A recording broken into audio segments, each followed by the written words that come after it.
Hello darling, I'm Unique Femme here, and I've made this video for all you guys out there that aren't quite sure how you feel about transsexual and transgender women.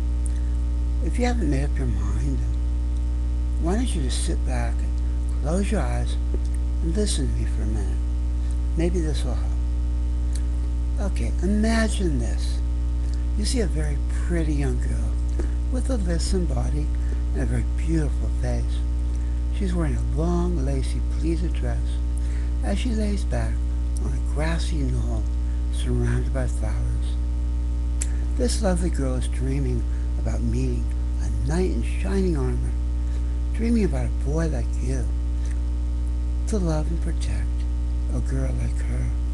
She looks at you and smiles, and you can't help but smile back, your heart captivated by her tenderness and womanly allure. Feelings rise within you, more than just sexual arousal, feelings of protectiveness, a desire to shield this vulnerable and delicate damsel from any harm. The natural protective instinct a strong man like you has to protect a gentle woman.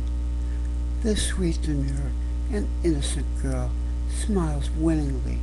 Again, your eyes are locked in a long embrace as your heart melts, and you devoutly pray that you could be that knight in shining armor, saving your princess from diversity.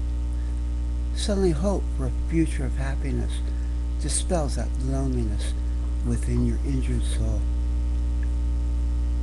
But then, a foul and loathsome wizard steps in between you, threatening to destroy the happiness of a future bond. Help is threatening to destroy this beautiful, helpless, weak maiden. This monster, before you can act, this monster casts an evil spell, transforming your newfound love into something more disgusting to you than a lizard or frog, turning this lovely lady into an ordinary-looking boy, a sad and frightened young lad who desperately cries out to you for help. With a total disregard for your own safety and an overriding need to rescue this damsel in distress, you scream havoc to the gods in heaven and attack the evil mage, demanding that he undo his foul spell and return her the way she was, returning back to where her mind and spirit matches her body. And no matter what it takes, no matter what agony and pain you suffer, no matter how badly he tears at your body and rips at your mind, you refuse to stop until you finally persevere and you force him to return her to a proper form. Now imagine this. You see a pretty and girlish young lad wearing a long, lacy, pleated pink dress while laying back on a grassy knoll surrounded by flowers. This sad and frightened person has a gentle feminine soul and spirit, and is dreaming the same kind of dreams that all girls do. Tears flow from her eyes as she just wishes her form and body would match that of her feminine mind and spirit. She knows she is a woman. She knows that she will never be happy trying to live life pretending she's a man.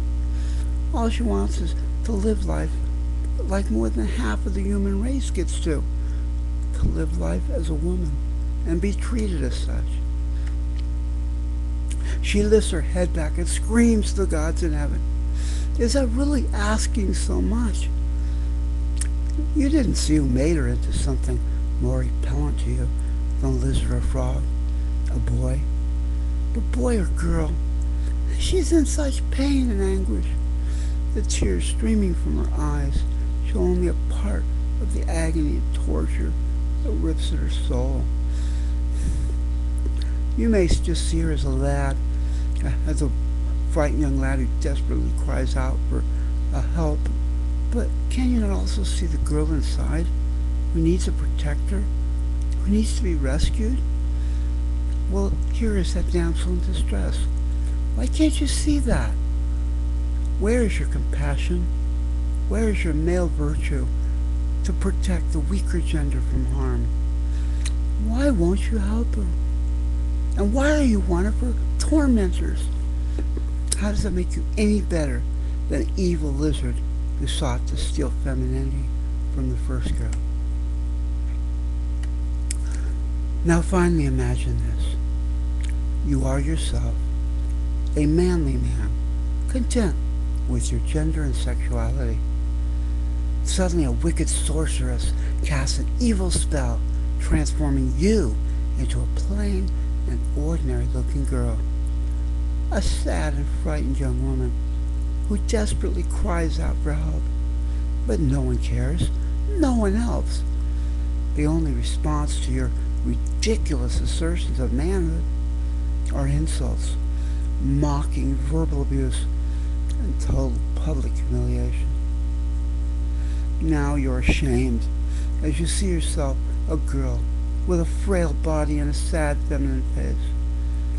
You are wearing the kind of lacy, pleated dress that people expect a girl like you to wear as you lay back on a rocky knoll surrounded by thorny flowers.